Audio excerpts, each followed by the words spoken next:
Buenas tardes a todos. Antes de que empiecen los disertantes y fundamentalmente el doctor Moragues a dar su clase, me gustaría recordarles, primero, si alguno todavía por cualquier eventualidad no tiene el Drive, que por favor nos lo diga ahora o nos mande un mail.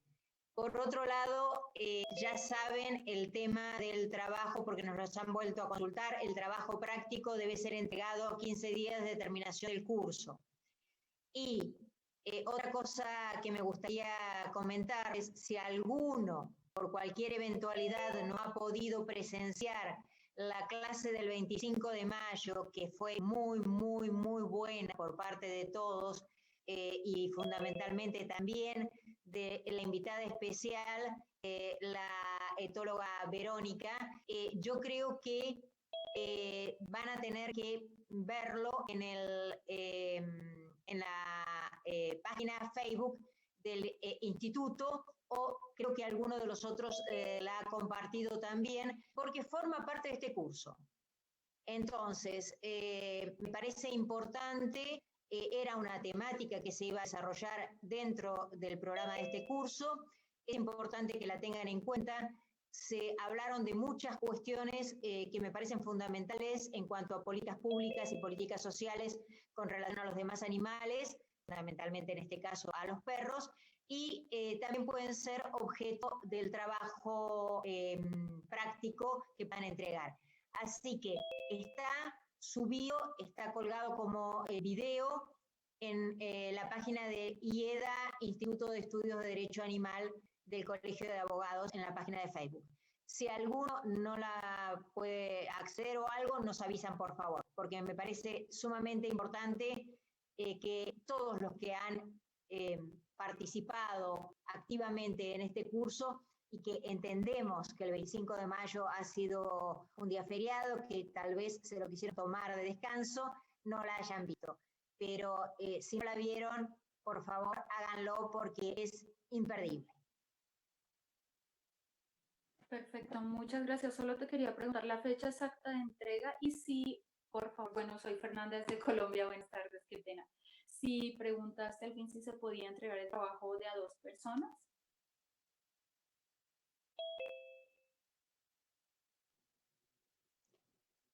No recuerdo si nos pasaron, si lo pregunté. Acá están los profesores, eso lo pueden contestar. El trabajo se entrega 15 días después de finalizado el curso. Estamos gestionando, por cuestiones de tiempo, tener una clase más que va a ser la del día 29 de junio. O sea que antes del 15 de julio deberían estar entregados todos los trabajos. Gracias por aclararlo. Yo estoy entendiendo cómo sería un trabajo que entreguen 2 personas, un trabajo conjunto. Profesor, no, yo solo envié una pregunta por correo. Soy Fernanda desde Colombia. Quería saber si lo podíamos hacer de a 2, el que quisiera de a 2. Solo eso. No, es porque yo pensaba hacerlo con alguien de Argentina que es abogado como yo, haciendo una comparación con Colombia. Entonces, por eso era como la intención, no era por trabajar menos, sino hacer algo como más profundo entre los dos. Bueno, lo pensamos. Quizás en este caso lo que se podría hacer es que lo aborden entre los dos, pero cada uno entregue un área de análisis diferentes. En ese caso serían 2 trabajos individuales realizados en conjunto. Sí, no, claro, igual en el trabajo se diría exactamente quién. Yo haría obviamente la parte de Colombia y la de Argentina, conclusiones entre los dos, ¿no? Ese era como el objetivo. Puede ser interesante, sí. Buenas Adelante, tardes. todo lo que sea innovador y creativo. Adelante. Buenas tardes, quisiera hacer una consulta. Yo quisiera saber si se puede extender el trabajo como máximo 3 carillas, porque 2 carillas es una hoja y realmente, digamos, me queda muy corto el trabajo. No tengo que estar midiendo palabra por palabra porque también el formato de la letra no es muy pequeño. Entonces, no quiero hacer un trabajo desprolijo, todo junto. Y realmente 2 carillas que quedan a una hoja me parece muy poco. Si se puede extender a 3 carillas, ¿y cuál sería el correo donde tendríamos que mandar el trabajo durante esos 15 días posteriores a la última clase? Muchas gracias. Sí, creo que hemos quedado que sí, que se podía hacer un poco más extenso. Así que sí, lo del correo te lo pasan después, la parte, me imagino Ezequiel o Regina, a ver cuál sería el correo.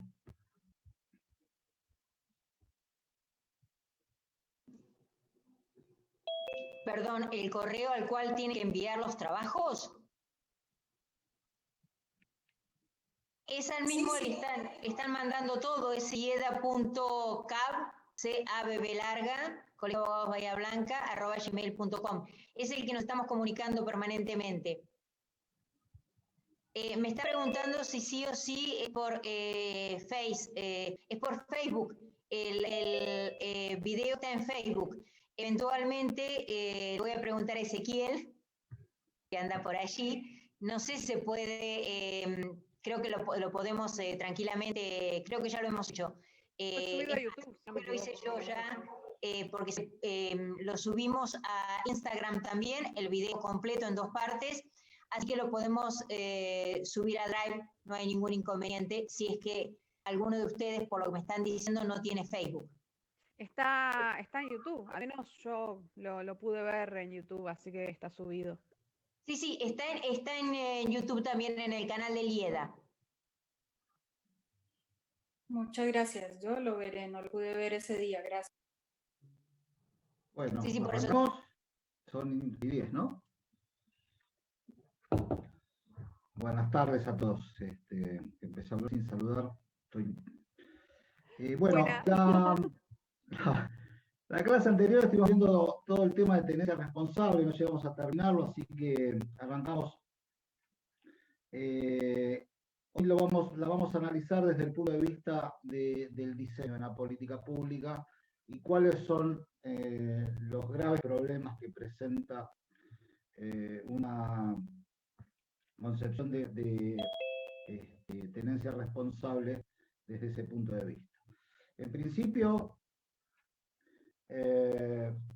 ponemos siempre el acento en la definición del problema, y el problema que indica la tenencia responsable como punto a resolver es la presencia de animales que deambulan libremente en calles, ya sea que tengan tenedor o no.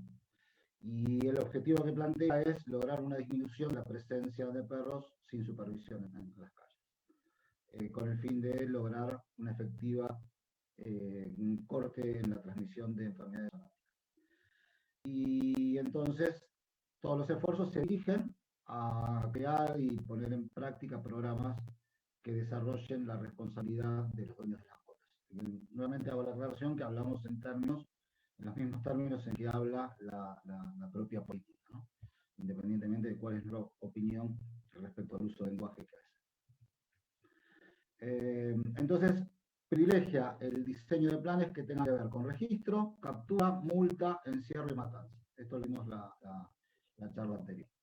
En control reproductivo, raramente propone políticas de castraciones amplias, no restrictivas, es decir, que contemplen los aspectos de universalidad y gratuidad irrestricta, y en general los restringe estos planes de castración a población de bajos recursos y la subordina al cumplimiento de las herramientas de registro impuesto. Con respecto a restringirlos a población de bajos recursos, claramente también tiene que ver con poner una barrera de acceso que tiene que ver normalmente con tramitar certificados de pobreza, y lo cual dificulta y pide el pleno desarrollo de los planes, y también con una concepción de cuidado hacia los factores de mercado, ¿no? Que estos planes estatales no afecten a la actividad privada. y por otro lado no prohíbe criaderos. El tema de criaderos está ausente en todos los programas de tenencia responsable, lo cual es entendible desde el punto de vista que manejan, porque si se va a privilegiar las soluciones de mercado por sobre las soluciones de salud pública, los criaderos son uno de los aspectos de mercado, son una fuente de ingresos para los actores que en general formulan estas políticas, y entonces son aspectos que no se tocan. Y también algo, yo esto lo recuerdo si llegamos a verlo la vez pasada, acá ya entramos en temas nuevos, establece claramente como principio de políticas que los centros de zoonosis no podrán atender la problemática social de la atención clínica quirúrgica, convirtiéndose en hospitales comunales, porque de esta manera argumentan se pierde el verdadero objetivo, que es la promoción de la salud pública. Y también argumentan que esto es necesario porque los recursos generados por el Estado a partir de los impuestos de todos los ciudadanos, cuyos fines proteger la salud pública, terminan destinados a atender la problemática de los tenedores de los animales. Falta claramente la concepción social y ingresa en contradicción consigo misma, porque si los impuestos los pagan todos los ciudadanos, no se entiende por qué un ciudadano que paga impuestos tiene que tener una barrera de acceso para acceder a un servicio que es público. Pero bueno, son parte de las contradicciones que tienen estas concepciones. Como recordatorio importante, y esto en tren de hacer un pequeño resumen y situarnos en el tema, hay que decir que el concepto de tenencia responsable vino a suplantar al concepto de matanza indiscriminada. Surge de reconocer que la captura y la eliminación de animales no es un método de control ni eficiente desde el punto de vista técnico, económico, ni siquiera ético, ¿no? Y que está reñido con las nuevas tendencias en el ámbito mundial. Esto fue formulado, como dijimos, hace ya más de 20 años. Sin embargo, no elimina como método a la matanza, sino que la pone con una opción obligatoria, si se quiere, dentro de un menú más amplio de opciones.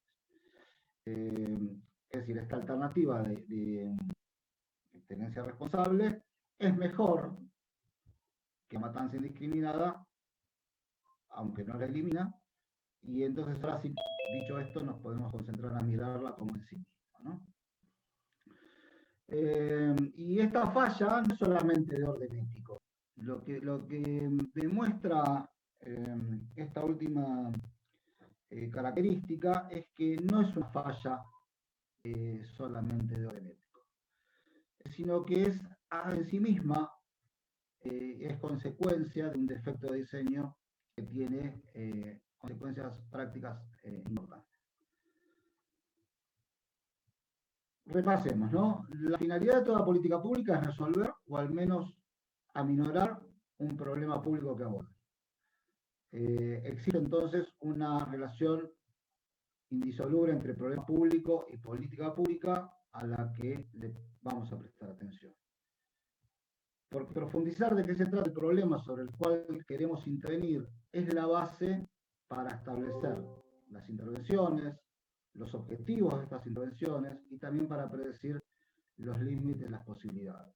Piensen que diseñar una política se trata en definitiva de encontrar entre distintas alternativas aquella que sea la mejor y más viable. Y por otro lado, el otro punto esencial que vamos a trabajar hoy es que el éxito de los programas de control depende de la cooperación pública al momento de implementarse, ni más ni menos. Toda política pública en definitiva trata de establecer que el público haga algo que de otra manera no haría en temas de fauna urbana. Y es el objetivo principal de las políticas de tenencia responsable. Entonces vamos a ver si desde el diseño se facilita o se restringe la posibilidad de cooperación pública al momento de la implementación.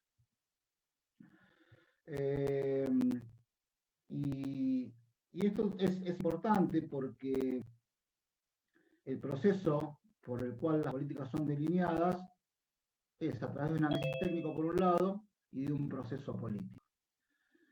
Y lo que se ha visto a lo largo de los años, lo que se vio a lo largo de los años, es que en las políticas de tenencia responsable lo que ha prevalecido y lo que prevalece es un análisis técnico, una solución técnica, promulgada, pensada hace una veintena de años, hace 2 décadas, por encima del proceso político que está ausente, por encima de la consulta política, por encima de abrir el juego a otros actores para enriquecer la intervención. Si una política pública consiste en desarrollar una visión integral del problema y diseñar paquetes de herramientas articuladas, interconectadas, y que aborden el problema integralmente, que se nutra además con el aporte de datos, de información objetiva, de la evolución del alcance del problema, también y básicamente de las percepciones, aspiraciones y vivencias de los interesados al momento del diseño. Bueno, esto está ausente en los programas de tenencia responsable.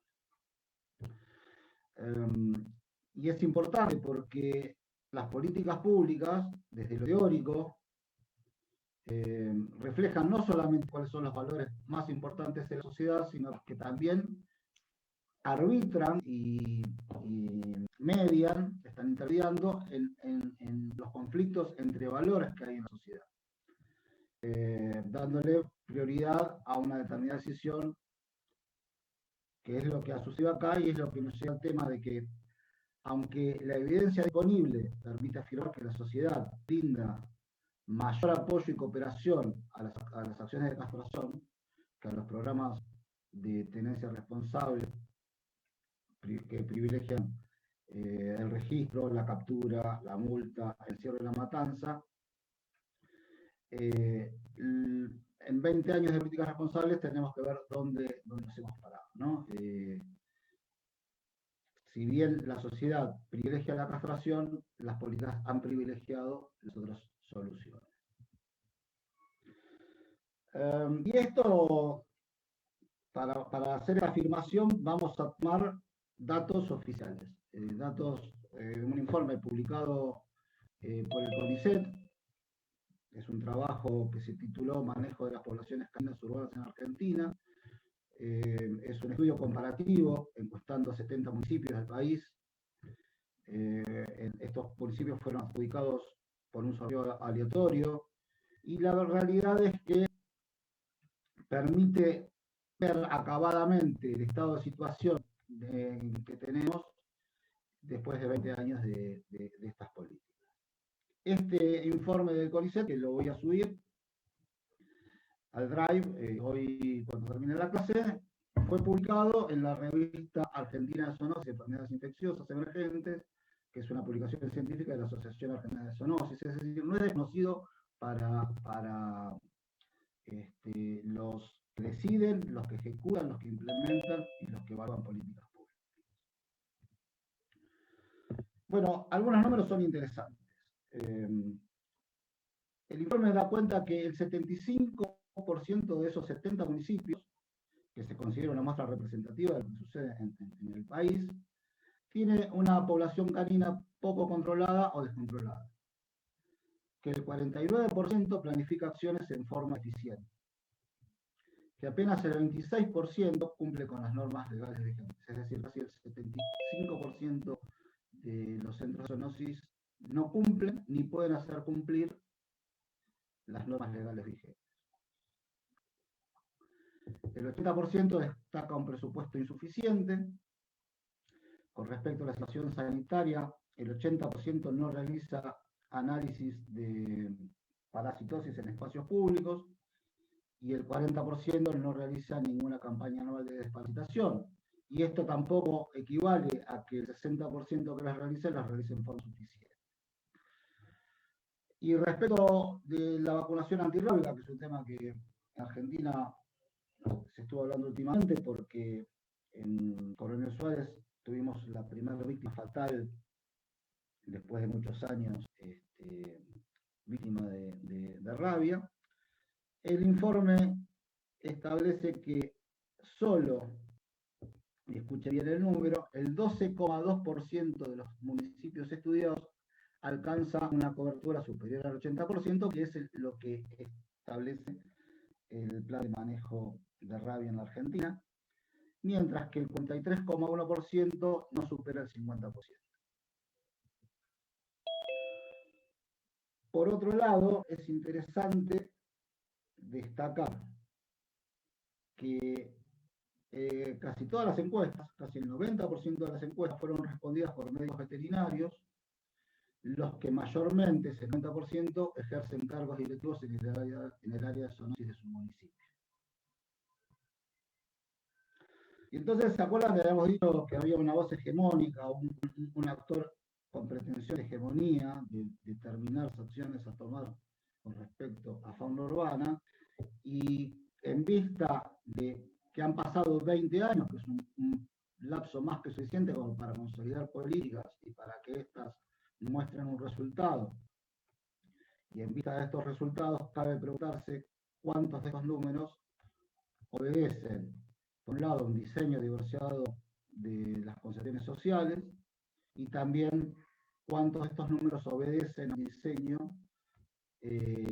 propuesto, ejecutado y diseñado por un actor único que establece condiciones que la sociedad no acepta. Creo que esto es central, es interesante analizarlo. Los números, la verdad, que son reveladores y nos dan un marco para poder entender esto que estamos diciendo.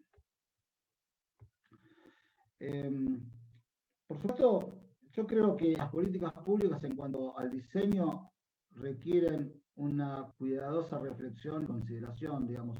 De esto se trata lo que estamos haciendo, lo digo una vez más, sobre todo durante la etapa de formulación. Y lo que se debe mirar, reflexionar y considerar es el rol que va a desempeñar tanto los organismos públicos como la población a la que se va a aplicar la política. Porque, aunque suena reiterativo, vale la pena decirlo una vez más, el éxito de los programas de control depende de la cooperación pública al momento de implementarse la política pública. Por supuesto que hay otros problemas en el diseño que presentan estas políticas. Normalmente, lo hemos dicho, se establece una ordenanza, se establece una ley que desconoce, que no permite conocer cuáles son las metas, cuáles son los objetivos, cuáles son los costos, cuáles son los recursos. Es imposible de esta manera hacer una evaluación de resultados, ni de impacto, ni siquiera poder definir algún tipo de área de mejora. Este es el gran cuello de botella y el gran meollo de la cuestión que hace que después de 20 años estemos en esta situación. Y algo más, ¿no? Si estamos diciendo, digo, y no es que lo estemos diciendo, si la teoría política, si la teoría de... Ahí creo micrófono abierto. Establece como prioritario conseguir la cooperación de la población. Lo que vemos en cualquier tipo de política, que es que este criterio esencial, que debería estar incluido como parámetro del proceso de evaluación, claramente no está. Y no es ni siquiera un indicador en los programas actuales. Entonces, el primer defecto que tiene el diseño de políticas públicas de fauna urbana tiene que ver con que se lo piensa como un proceso tecnocrático, que solamente debe estar en manos de algunos expertos, obviando el proceso de discusión con los interesados, que carece de indicadores objetivos de cumplimiento que permitan estudiar el grado de éxito o fracaso, con lo cual esto equivale a decir que es imposible analizar si es necesario mantenerlos, si es necesario profundizarlos o si es necesario cambiarlos. 20 años han tenido que pasar y tenemos estos números como para poder tener un panorama, pero los programas en sí mismos no contienen estas pautas de evaluación. Y también lo que es más importante, carecen de un estudio y de indicadores que nos muestren el grado de adhesión o rechazo social de los distintos planes y sobre la incidencia que esta aceptación o rechazo puede tener en la marcha del plan. Y entonces lo que este informe, digamos, y estos números lo que terminan demostrando es la falacia de la consabida excusa de que la culpa es de los perros o de la gente irresponsable. En realidad, el fracaso de estos planes obedece a un problema de diseño, de concepción, por el cual se ha despreciado la sociedad como factor, se ha despreciado la visión de la sociedad, se ha intentado imponer una solución desde lo técnico que nunca ha llegado a la sociedad, y esto ha hecho imposible cualquier tipo de avance en la materia.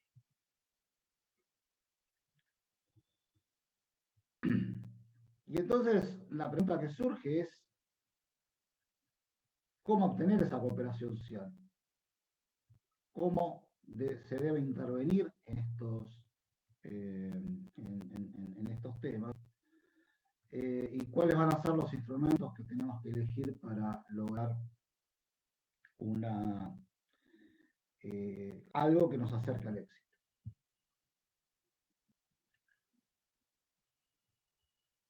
Volvamos a puntualizar algo, que se trata de que los implementadores y la población objetivo hagan algo que de otra manera no harían. Y vamos a poner el acento en una cuestión central con respecto a esta falla de diseño. No estamos hablando de lograr que la población haga algo que normalmente no haría, sino que estamos hablando de que son los propios implementadores los que tenemos que lograr que sean los propios implementadores que hagan lo que no están haciendo. Es un punto central de este análisis. Lograr que modifiquen conductas que permitan resolver o alcanzar metas consideradas aceptables en este problema público.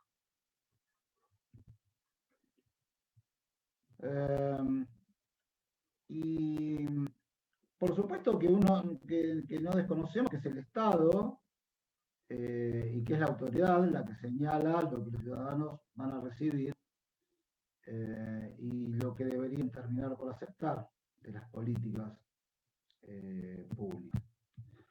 Lo que pasa es que estamos hablando de un tipo de política que tiene coincidencias con muchas políticas públicas, pero también tiene grandes diferencias. Vamos a poner de ejemplo la tarjeta alimentar. Es un programa que hoy se está discutiendo.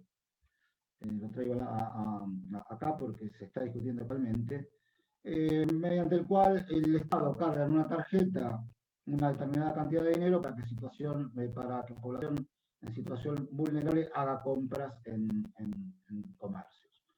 Lo que se discute hoy en día es si en vez de poner dinero en una tarjeta debería acreditarse en una moneda para que la gente disponga efectivo y pueda comprar lo que ellos consideren que necesiten en el momento que lo necesiten, en vez de comprar alimentos o lo que para que está previsto.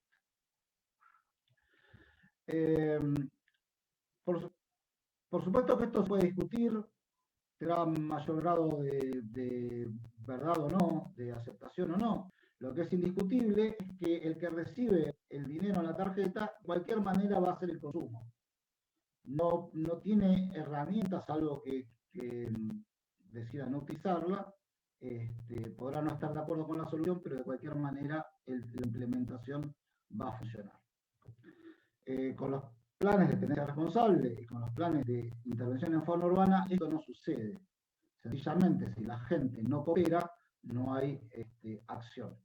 Si uno propone una campaña de castración y la gente no va, porque junto con la campaña junto con la castración, por ejemplo, no se castra a un animal si no tiene chip y si no sale limpiado, y si no ingresa en un sistema de registro por el cual después corresponde una multa, el sistema no funciona, el sistema se vuelve inoperativo.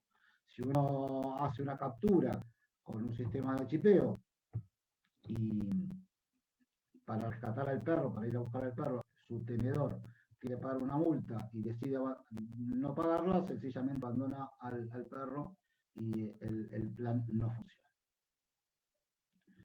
En este sentido, la tenencia responsable apunta a un cambio de conductas por medio de una legislación represiva que comprometa a la sociedad a un buen comportamiento, coaccionándola con multas. Y esto no es una política desde el punto de vista de la política social ni incluyente, ni tampoco parece estar funcionando como elemento aglutinante.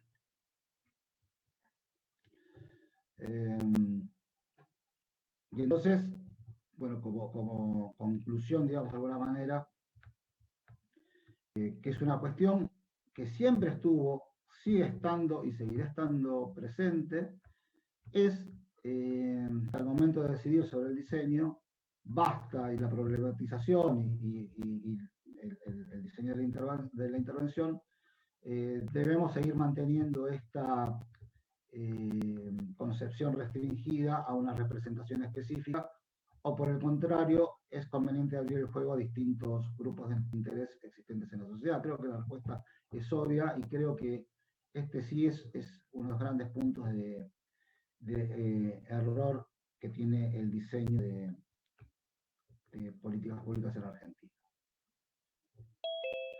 En el ejemplo de castraciones que dimos versus tenencia responsable, se hace evidente que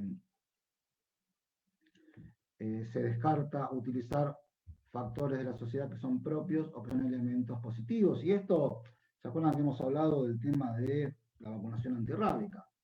Cuando salía el camioncito a buscar animales para llevarlos a la pérdida y matarlos, la gente corría a esconder a sus animales.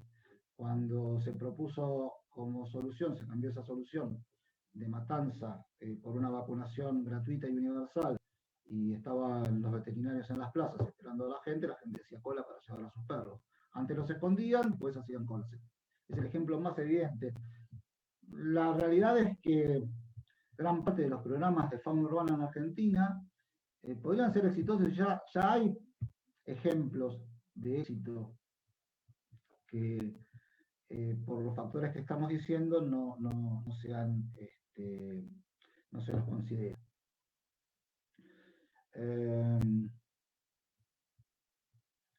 En Argentina, además, hay hechos sociales, hay sociedades y hay circunstancias humanas donde la tenencia responsable, además, directamente no puede ser ejercida.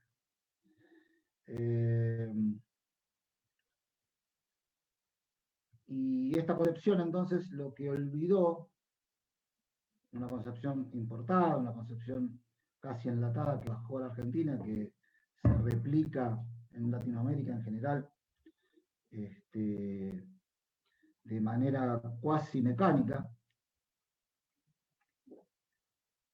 olvidó que, y es el dato de diseño, que ninguna política tiene posibilidad de éxito si la población no la hace suya, y que por lo tanto no puede bajar de una manera verticalista, sino que tiene que ser elaborada conjuntamente con la población. Esta es la verdad. Los números están. El 74% de los directores de zoonosis no cumplen ni pueden hacer cumplir las leyes vigentes. Si ese dato nos sirve para comprender que la solución tecnocrática no funciona, que no se puede ignorar a la sociedad por mucha verdad que se crea poseer, que después de 20 años de fracasos es necesario entender que si se insiste contra toda evidencia en mantener estos programas, lo que se hace es más parecido a un acto de fe que a una política pública. Y entonces abogamos y argumentamos y tratamos de hacer entender que realmente se necesita una resignificación de los actores, de su rol, de las cuestiones y situaciones que están involucradas, y que es hora de terminar de una vez por todas con este fenómeno crítico de persistencia dogmática.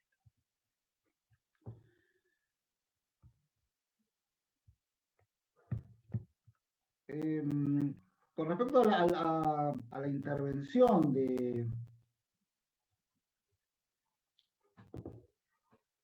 y a los instrumentos de intervención, vamos a profundizar un poco más. Me parece que esta clase vamos a aprovecharla para profundizar un poco más en las cuestiones sociales que están involucradas.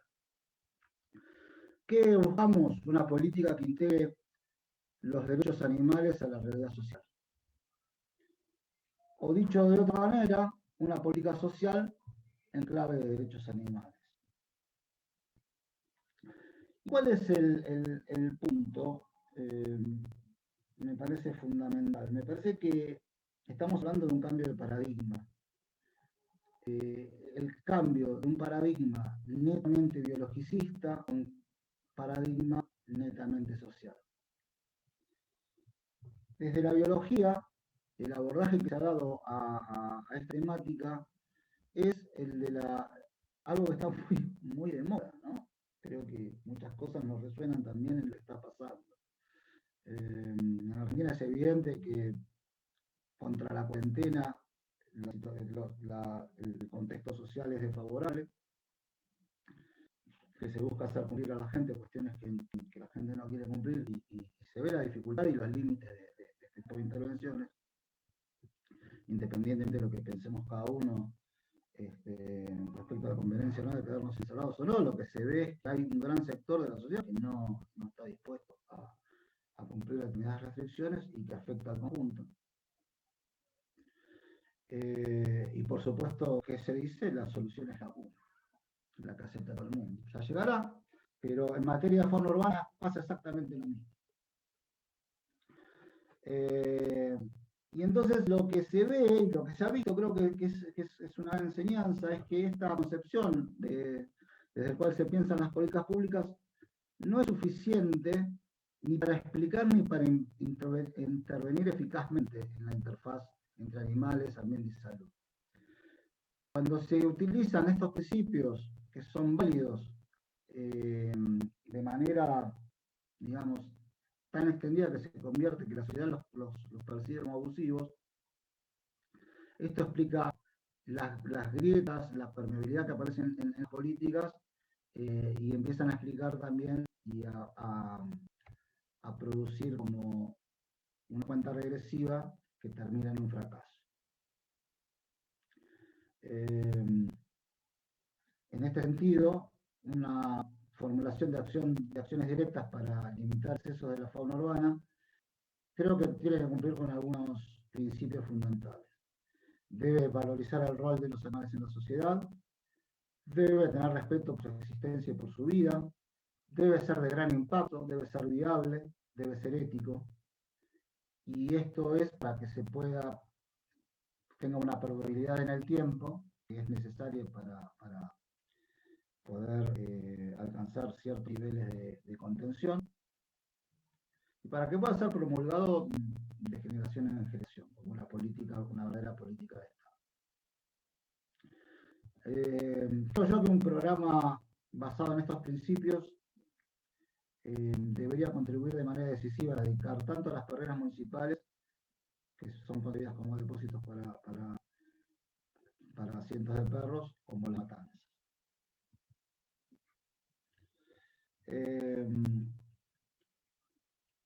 ¿Por qué no se hace? Bueno, por todo lo que explicamos, y porque también cuando indagamos acerca de la manera en que el Estado se relaciona con los animales de la fauna urbana, observamos un patrón. Yo creo que después de 20 años, creo que nadie sabe qué hacer. Estoy convencido que se repiten los mismos patrones una y otra vez porque es el manual, y bueno, si no somos qué hacer, apeguémonos a lo conocido. Más vale malo por conocido que bueno por conocer, dice el refrán. Y entonces este patrón va desde la indiferencia disfrazada de tolerancia, hasta la matanza. Eliminación física, confinamientos en perreras, registros, multas, nula o escasa oferta de castraciones, son las herramientas usuales que integran los planes estatales. Creo que esto es fácilmente constatable.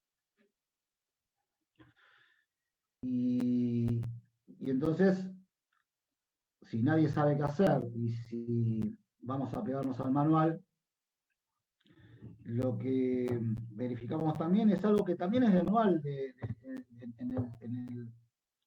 el diseño, en el estudio de políticas públicas. Las políticas públicas son una manifestación de quehacer humano y también son el producto de un paradigma y de una forma de entender no solo la acción gubernamental, sino la realidad. Si el paradigma biológico es que de todas las diferentes posibilidades de interacción entre humanos y animales, ¿cuánto silencio que hay? Estoy, ¿no? ¿Me están escuchando? Sí, sí. Me asusta. Se va a romper. Cuando siento tanto silencio me asusta. No hay interrupciones y... No, dale nomás. Bueno, sí, digo que si de todas las diferentes posibilidades de interacción entre humanos y animales, solamente se va a tomar la que indica que los animales son vectores de enfermedad, bueno, tendremos elaboraciones teóricas, prácticas que en algún punto pueden demostrar su validez, pero también han demostrado su insuficiencia. Y esta es la manera en que la Organización Mundial de la Salud, la OIE, la Organización Mundial para la Sanidad Animal, que son las responsables de fijar políticas en salud veterinaria, es la concepción en la que han sustentado sus acciones y este es un marco conceptual y metodológico.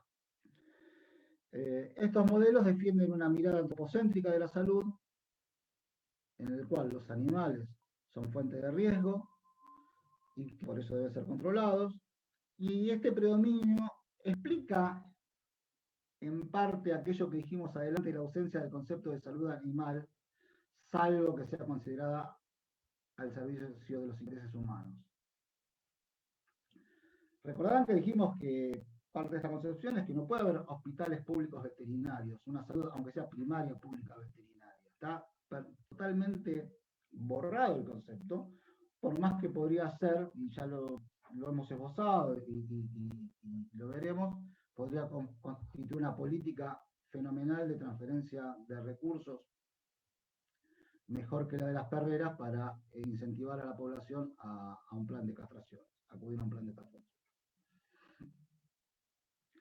Y esta perspectiva lo que demuestra es que ha dejado de lado que en la configuración de una zoonosis no solamente confluyen aspectos de tipo biológico, ¿no? Que se expresan en una relación entre agente, huésped, reservorio, sino que esto ocurre en un territorio, en historias, en historias en situaciones de inequidad, en un determinado ecosistema, en una determinada cultura, en una determinada economía, en determinados modos de producción y prácticas locales.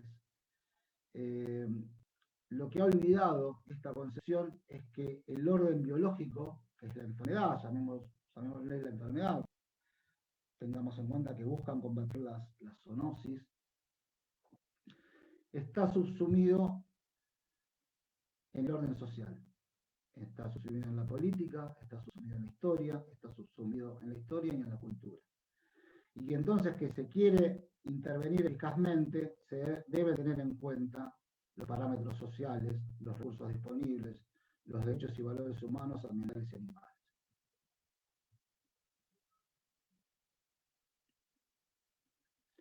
Esta concepción lo que ha hecho es fragmentar el problema. Tomó de todo este gran conjunto que estamos enumerando solamente un pequeño aspecto.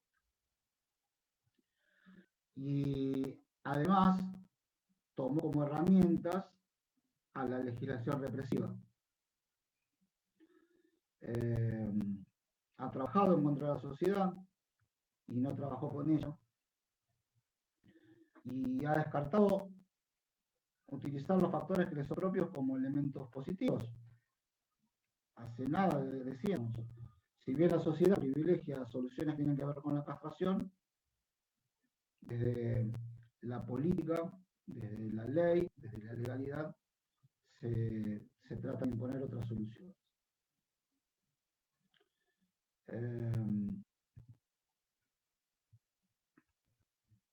Con varios inconvenientes insalables. El primero es que el Estado no tiene posibilidad de controlar el cumplimiento y por lo tanto no puede imponerlo. Y en este sentido también, permítame decir que desde el campo de la protección, no es esta concepción, la adopción de esta concepción, no es solamente un tema desde el campo de los veterinarios. Si bien desde el campo de la protección animal se le propone a la sociedad un modelo centrado en castraciones gratuitas o a bajo costo, como manera ética de controlar a la población animal, también se opera con la misma lógica. El centro del plan, el comienzo y el final, es el animal. La gente es algo totalmente subsidiario, yo diría casi un objeto pasivo concebido solo en la medida de imponerles mandatos que estén obligados a cumplir. Digo, desde el campo de la protección animal tenemos leyes de presupuestos mínimos ambientales, que ya vimos, además de los problemas que plantea desde el punto de vista del peligro del peligro que representa sacar a los animales de su individualidad y de su concepción de vida individual para convertirlos en una categoría.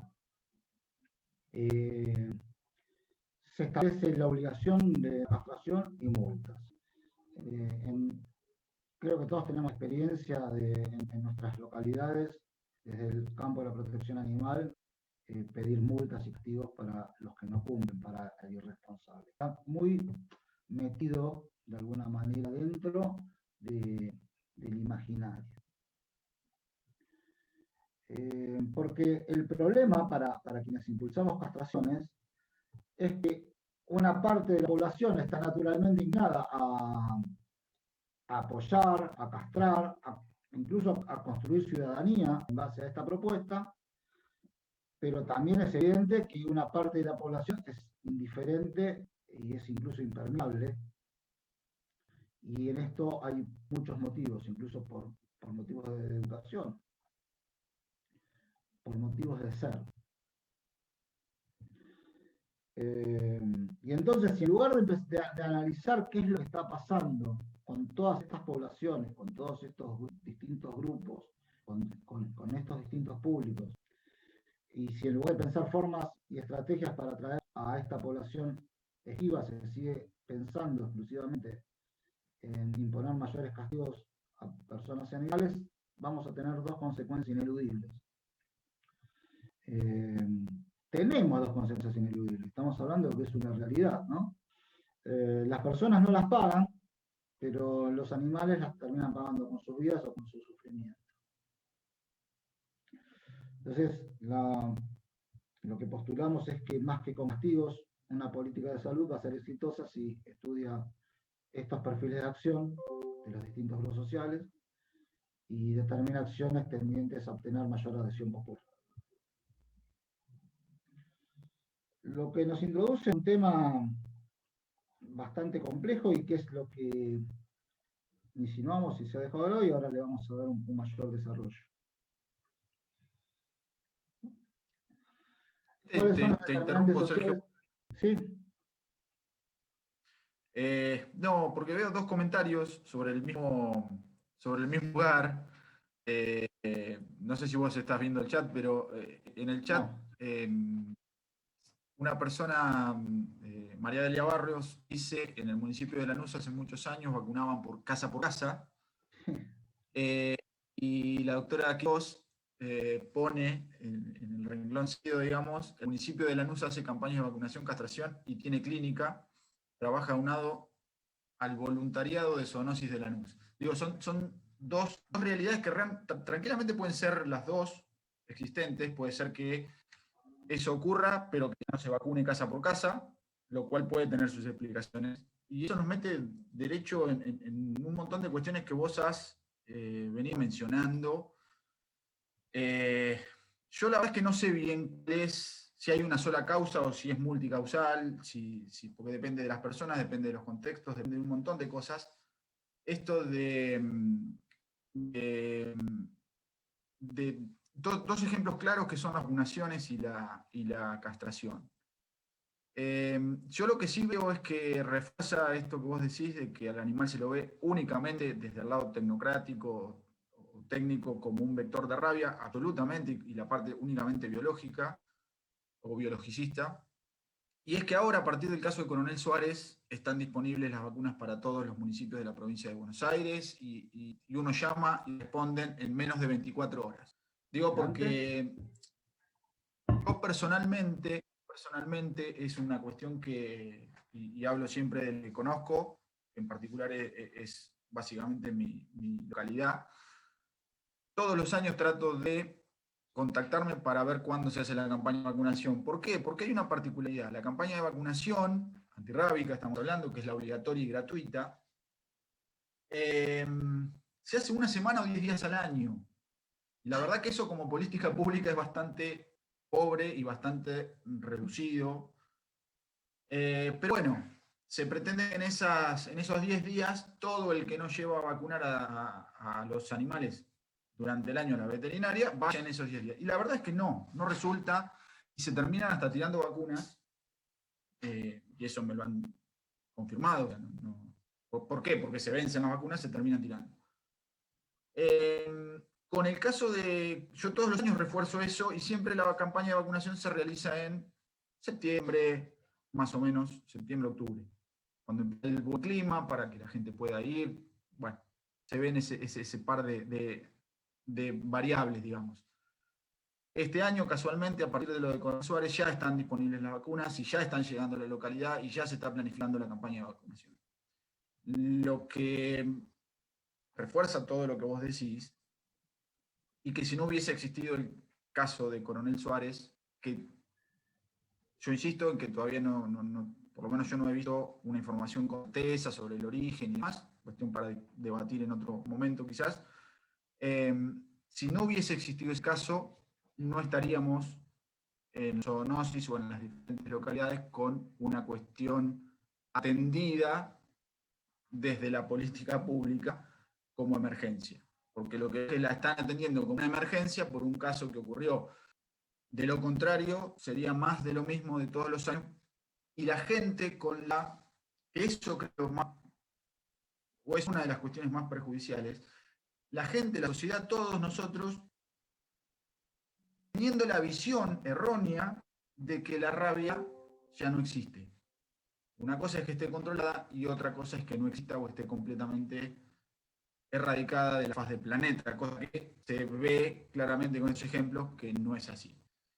Y para reforzar todo esto que vos venís diciendo, me voy a permitir leer simplemente unos renglones de una publicación que tiene la OIE sobre este tema de una sola salud, y para ratificar esto que veníamos diciendo desde el principio, de que cuidado con los conceptos.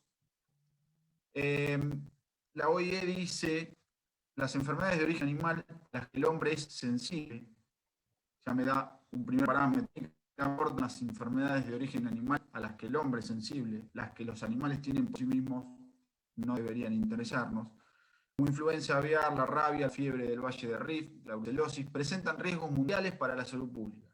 Otras enfermedades de transmisión, esencialmente de personas a persona, circulan en animales o tienen un reservorio animal identificado y pueden causar graves crisis sanitarias, como ha quedado manifiesto con la epidemia de la enfermedad del virus del ébola.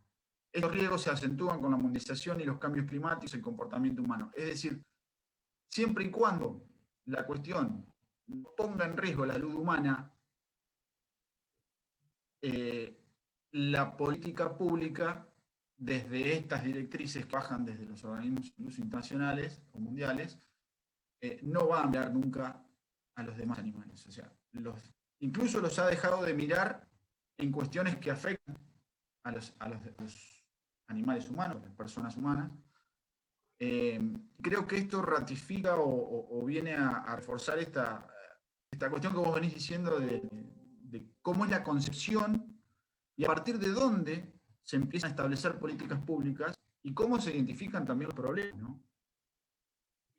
Bueno, y además, agravarlo con esto, porque es real esto que estás diciendo, Mauricio, agravarlo con esto, ni siquiera es consecuente con los propios postulados que establece. Digo, si nosotros tenemos establecido que tiene que haber lo que estoy diciendo, ¿no? Tiene que haber, por ejemplo, en materia de rabia, se deben vacunar todos los años al 80% de perros y gatos. ¿Cuáles son los indicadores que nos puede ofrecer el municipio? Digo, yo leo acá en el chat, en Bahía Blanca se hace martes y viernes, en tal lado, ok. ¿Qué municipio puede estar en condiciones de brindar un dato de cuántas vacunas se aplicaron y cuántos? Ninguno. O si lo tienen muy bien guardado.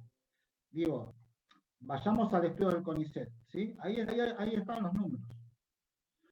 Es esa la realidad argentina, independientemente de que por supuesto habrá municipios que trabajan mejor, municipios que trabajan peor, municipios más dedicados, municipios menos dedicados.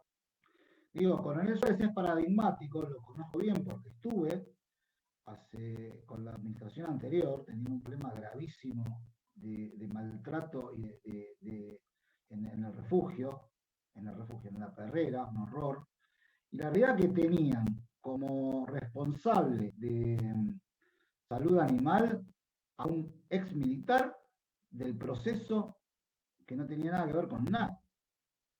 El tipo era, y el intendente era veterinario.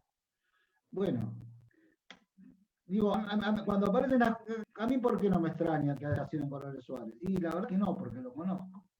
Porque veo cómo han venido trabajando a lo largo de los años. ¿Por qué no va a aparecer en Coronel Suárez? Digo, un problema es la concepción antropocéntrica. Ahora, el otro problema es que aún los que tienen la concepción antropocéntrica no son ni siquiera capaces de ser consecuentes con las obligaciones que toman. Ese es el gran problema. Y tampoco les interesa medir, ¿sí? Han encontrado la excusa de que la culpa la tiene la gente de los animales y jamás se plantea si ellos son unos inútiles. Porque en definitiva tenemos gente que ocupa un cargo, que le pagamos un sueldo para cumplir con la ley y solamente el 24% cumple con la ley. Entonces, es demasiado grave el tema, digamos, porque no da para meternos en todos los temas, ¿es cierto? Estamos haciendo como una visión macro desde el concepto, desde el frame, por qué no funcionan. Después, otro frame es el de la cultura de las organizaciones, ¿no? Porque, digo, ¿por qué una organización es exitosa y otra no? ¿Por qué un municipio, desde su decisión y del trabajo que hace, puede mostrar un trabajo excelente o bueno o muy bueno y otros no? ¿Por qué? Digo, cuando fuimos a Coronel Suárez, fuimos con el director de zoonosis del municipio de 9 de Julio. Ese veterinario, él solo, con un asistente, había castrado en un año 2.500 perros. Contra el veterinario de Coronel Suárez, que le echaba la culpa a los perros, que le había castrado, creo que no había llegado a 85 perros. Entonces, la realidad es que uno trabaja y el otro es un inútil, el otro está robando el sueldo. O sea, no hay mucha concepción, sí. Mucha diferencia. Entonces, hay ejemplos buenos, hay ejemplos válidos, y hay ejemplos que son netamente olvidables. No nos da el tiempo para entrar, que es interesantísimo, entrar en el tema de la cultura de la organización, de por qué las cosas son como son desde lo humano, desde la política de recursos humanos. Estamos hablando desde lo más, ¿no? Desde lo más macro. Digo, el Instituto Pasteur, el de acá de Capital Federal, está pensado para producir vacunas antirrábicas. ¿Hace cuántos años no saca vacunas antirrábicas? No sé si las sacó ahora. Yo estuve hace poco y están en proyecto de... y cuando vos hablas con gente de zoonosis, te dicen, si no llegan las vacunas antirrábicas, si no hay producción, si no alcanza. Ahora mágicamente aparecen. No es que aparecen, ahora dicen que hay, y hay una oferta, que hay oferta, ¿sí? Para hacer visible que hay oferta, pero tampoco sabemos si esa oferta es suficiente, que es el otro tema. Porque no hay indicadores que nos digan absolutamente nada. ¿Sí? ¿Algo más? Lo sigo. Hablen que me gusta. Siga. Por mi parte, siga. Bueno, vamos al tema social, que me parece que es relevante. Creo que en la sociedad nuestra, moderna, por lo menos en Latinoamérica, hay matices diferenciados en el trato y en la convivencia con animales entre el campo y la ciudad. Ahora, nosotros estamos acostumbrados a analizar los problemas y pensar los problemas siempre, este es como un mantra que repito, desde una perspectiva de clase media o media alta, ilustrada y que ha accedido a algún nivel de educación. Pero en la realidad, estos matices diferenciados que se dan entre el campo y la ciudad, en la realidad esta diferencia no es ni tan clara ni tan extendida como se cree. Hay muchísimos casos de convivientes con animales que viviendo en la ciudad conservan todo el constructo ideológico que rige la tenencia de los animales tal y como se nos en el campo. Y este es un fenómeno que la verdad que no debería extrañarnos, porque lo que subyace a este fenómeno es el proceso inmigratorio del campo a la ciudad. El campo expulsa a la gente hacia las ciudades, termina de alguna manera también ruralizando la vida urbana. Esto es el resultado de la migración del campo a la ciudad y también de la integración de zonas rurales en la mancha urbana, ¿no? Que es un fenómeno muy común en la Argentina. Los que viven en el Gran Buenos Aires o cualquier ciudad o pueblo de la Argentina verán que hay la mancha urbana a lo mejor se extiende y va incorporando y quedando en los márgenes, en los bordes, gran parte de población rural.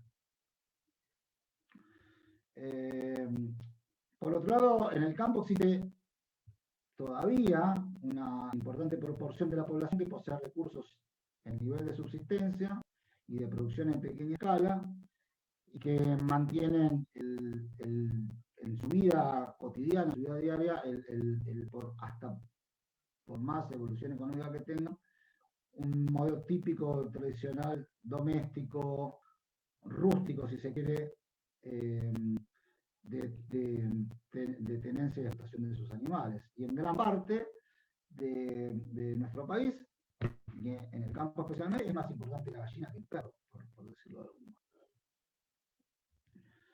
manera. Estamos viendo todo este fenómeno. De hecho, se justifica la matanza del perro por el daño a la gallina. Se justifica la matanza del daño que hace a otro por esa visión, si se quiere, economicista, o bueno, no sé si en parte rudimentaria, en parte economicista, en parte formateada, digamos. Pero sobre todo real, sobre todo es la realidad. Que esto es lo que se ignora. ¿Cómo vas a intervenir desde una política de tenencia responsable en estas situaciones? ¿Se entiende el concepto? Digo, la verdad que la tenencia de animales en estos contextos se da como un fenómeno ya incluso persistente, normal, como resultado, digamos, la gente se traslada con sus costumbres y entonces llega un momento, aún en la ciudad, los animales quedan fuera de contexto. Y hay una puja entre distintos sectores con distintas visiones y un sector que quiere imponer una realidad a través de multas y castigos a una población que no está preparada para eso.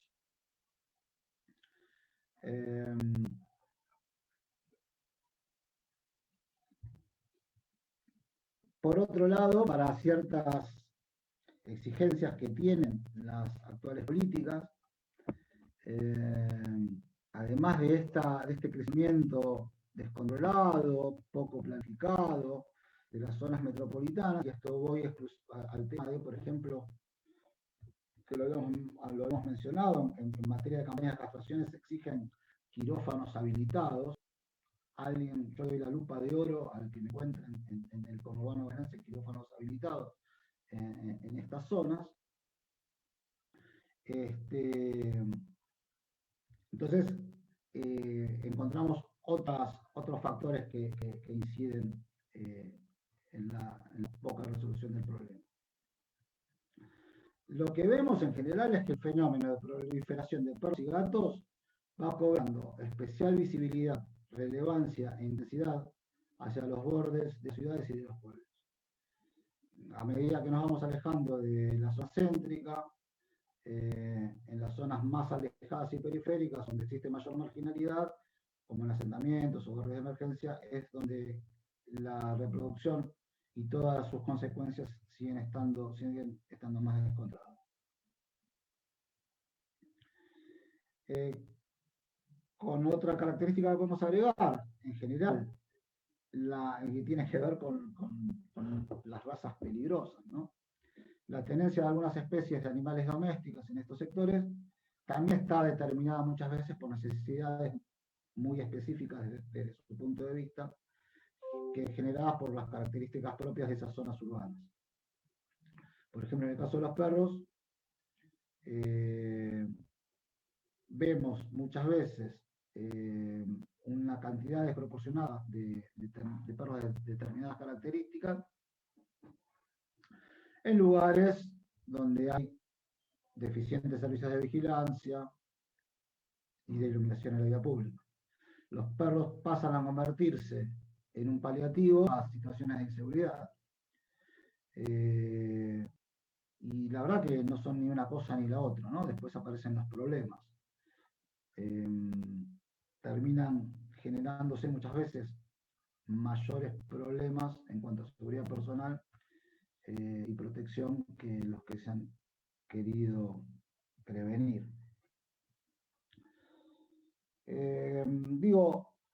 Son millones las personas que por ser expulsadas del medio rural o por los crecientes procesos de empobrecimiento de las clases medias necesitan de ayuda estatal y no pueden pagar servicios como la castración ni multas por más que sus animales proliferen. Y además, como no lo pueden hacerlo y como la solución pasa por ese lado, esto hace que los animales proliferen. Y a diferencia del credo de la tenencia responsable, adoptar planes para castrar, para desparasitar, para vacunar, no se trata de buscar beneficios para los perros, ¿no? Como se contradice, como dicen estos impulsores de estas políticas. Se trata de otorgar beneficios o negarlos a personas en situaciones concretas.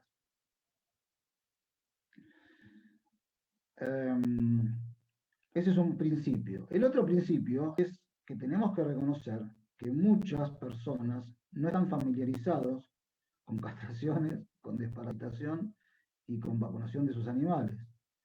Que muchas personas no perciben la importancia ni el impacto que tienen sus vidas.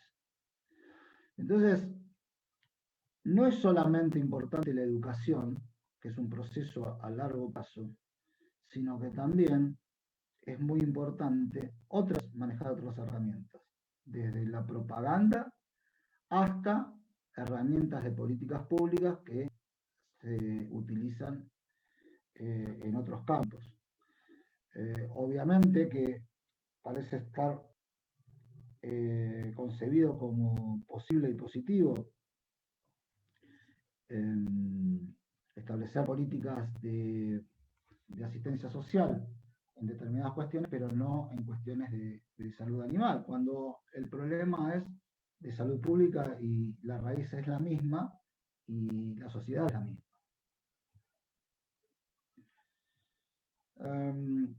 Estos procesos, digo, estos fenómenos, estas cosas que estamos señalando, son en parte resultado de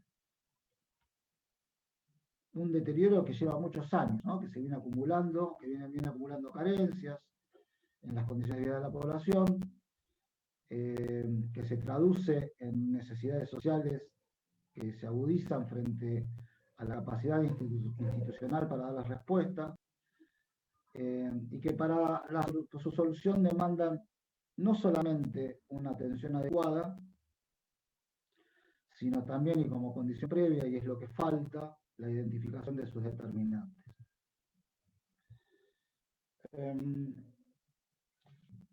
Creo que es necesario repensar las desigualdades y el propio concepto de desigualdad que manejamos. Nosotros adoptamos una perspectiva académica que invita a repensar, a revitalizar y a complejizar el análisis de las desigualdades. Sobre todo a pensarlas en plural y sobre todo a entrelazarlas. Empezamos este curso hablando de que los demás animales tienen que tener el mismo tipo de consideración moral que los humanos. Y entonces,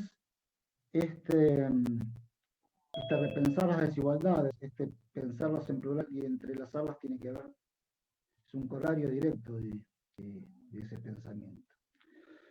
Porque la desigualdad que sufren los animales es correlato de la que sufren los animales. Y viceversa, la desigualdad que sufren los humanos se ve reflejada directamente en la desigualdad que sufren los animales. Cuando hay desatención de los derechos animales, también hay desatención de los derechos humanos. Vamos a dedicarle la próxima clase a esto, a trabajarlo muy, muy a fondo. Y también hay una desatención de los derechos humanos cuando se desatienden los derechos animales. Las políticas públicas en Argentina han sido, por defensa de lo privado y del mercado, han aumentado la brecha cada día.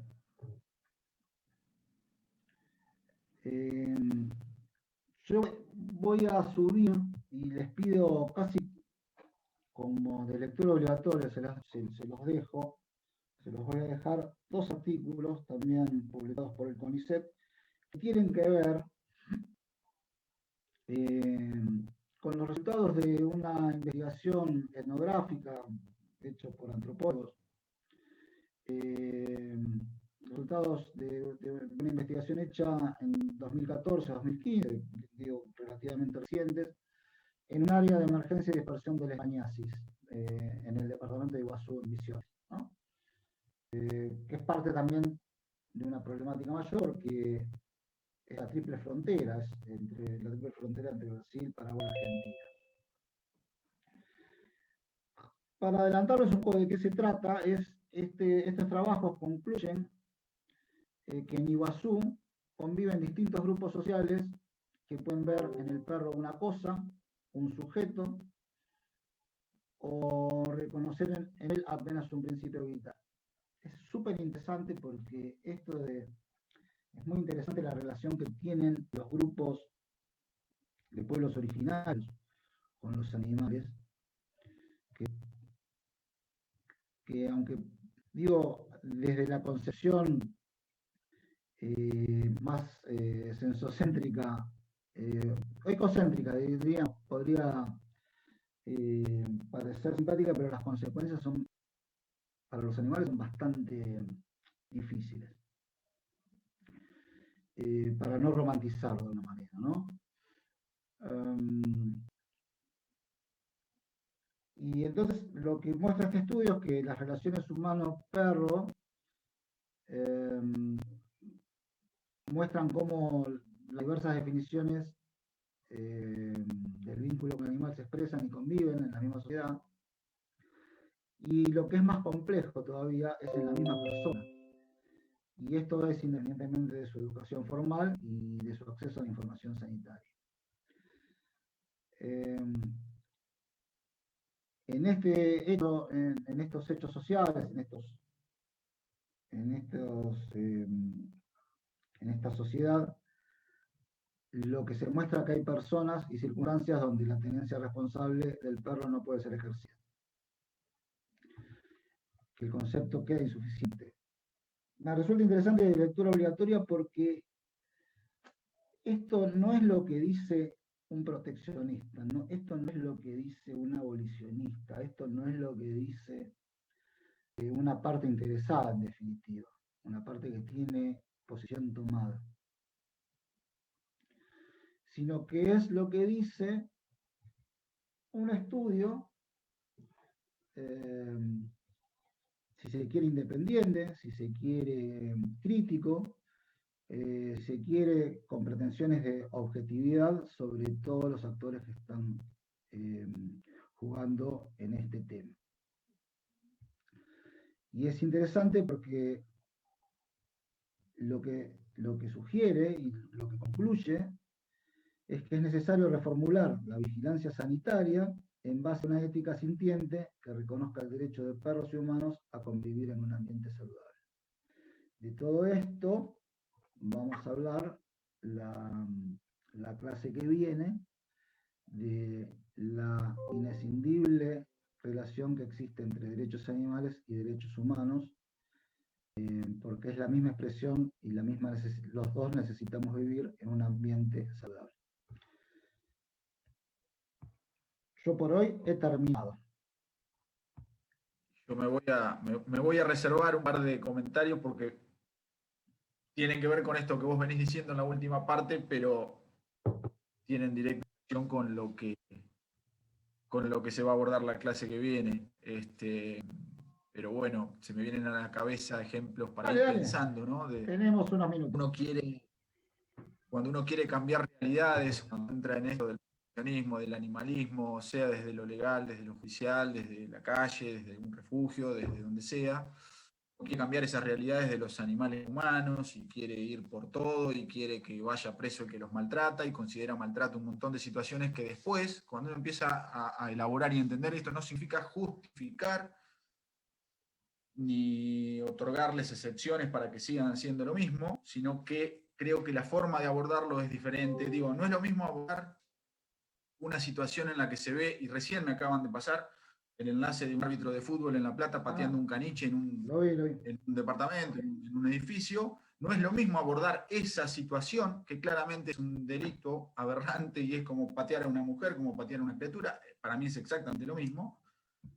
Abordar una situación en la que en una casa voy a dar los ejemplos más gráficos que puedo, pero en una casa de paredes casi de barro, con 4 chapas, conviven 5 chiquitos con 7 u 8 galgos. Esos galgos están flacos, están quizás con sarna, con un montón de parásitos internos, los utilizan para la caza, y uno habla con esas personas y ellos son la tercera o cuarta generación que viene haciendo lo mismo, pero cada vez en situaciones o en condiciones peores. Digo, es completamente diferente el abordaje de una situación y de la otra. Y estoy diciendo cosas que no ocurren en el campo o en zona rural y que no ocurren tampoco en entre comillas, un barrio de emergencia o en una villa o en un... No. en una zona absolutamente urbana, de una localidad del interior, sí, pero una zona totalmente urbana, con asfalto, con agua corriente en la vereda, con todos los servicios. Digo, es completamente diferente y ahí es donde se empiezan a vincular derechos humanos. Uno ve cómo viven y cómo caminan los chicos, los nenes, nenas de 5, de 2, de 8 años, descalzos, con el frío, el agua, y empieza a ver que es la misma manera en la que conviven los perros, de la raza que sea y con el mestizaje que sea y con la edad que tengan. Digo, ir con la tenencia responsable a esos dos contextos completamente distintos, el de un árbitro de fútbol con todas las comodidades que patea un caniche, que directamente, más que tenencia responsable, estamos hablando de un delito penal, e ir con la tenencia responsable por no tener en condiciones a esos 8 galgos cuando tampoco tienen en condiciones los propios hijos.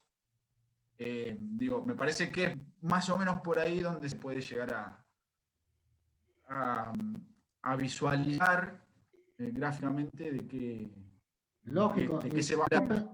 Pensar que nosotros estamos delimitando esto a cómo diseñar una política estatal que intervenga sobre estas cuestiones. Entonces, la realidad es que si nosotros no pensamos estas cuestiones, no vemos estas cuestiones, no las incorporamos como elemento de la... Digo, el problema es el perro que está en la calle, o el problema es anterior y es toda esta situación que estamos describiendo. O sea, lo que A mí me estamos haciendo resulta es muy, problematizando algo que no está problematizado.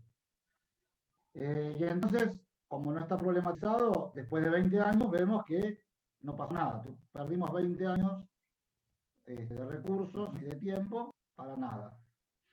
me resulta súper interesante para pensar y para cambiar también la perspectiva desde la cual estamos analizando, ¿no? Que en general se tiende como a no ver con mucha claridad este correlato que hay entre individuos humanos en condiciones de vulnerabilidad e individuos no humanos en condiciones de vulnerabilidad, que vienen un poco de la mano, y también que fomenta un poco también esa mirada quizá desde afuera, en la que se le pone como un sello clasista a la reivindicación de los derechos de los animales, ¿no? Porque eso tiene que ver mucho con, primero, esto de generar esta asociación entre humanos y animales, asumiendo que los animales siempre están por debajo del ser humano, y por ende cualquier humano que sea asociado al animal está siendo vulnerado, ¿no? Ya hay una mirada en la cual no se los contempla como iguales.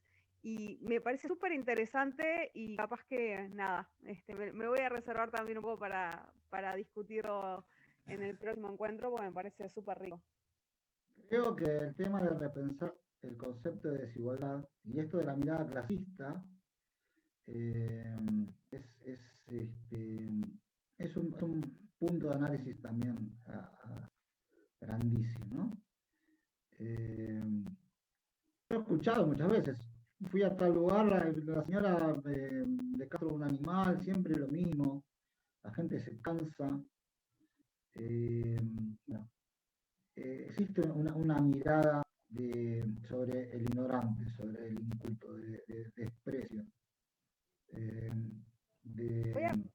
Capaz que no da para meterlo porque no se puede desarrollar, pero hay algo que plantea John Elster que tiene que ver con las normas sociales, y dice que, bueno, que las normas sociales tienen como dos mecanismos o dos emociones que son las que se hacen sobrevivir. Una tiene que ver con la vergüenza que siente aquel que es señalado por el otro, y la otra tiene que ver con el desprecio que genera en los que quieren volver a la norma social, a ese que la está vulnerando.